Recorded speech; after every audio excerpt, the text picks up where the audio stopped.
Ang mabuting balita ng Panginoon ayon kay San Mateo.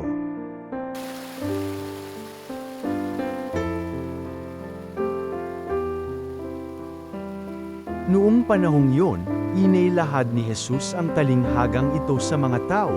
Ang paghahari ng Diyos ay katulad nito. May isang taong naghasik ng mabuting binhi sa kanyang bukid. Isang gabi, samantalang natutulog ang mga tao, dumating ang kanyang kaaway at naghasik ng masa sa mangdamo sa triguhan.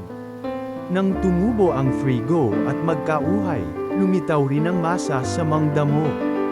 Kaya't lumapit ang mga alipin sa puno ng sambahayan at sinabi rito, "Hindi po ba mabuting binhi ang inihasik ninyo sa inyong bukid?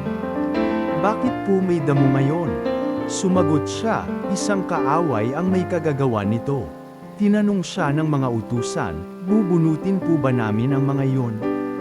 "Huwag," sagot niya. "Baka mabunot pati trigo.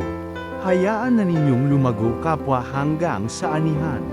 Pag-aaniyo'y sasabihin ko sa mga tagapag-ani, tipunin muna ninyo ang mga damo at inyong pagbigkis-bigkisan upang sunugin, at ang trigo'y inyong tipunin sa aking kamalig."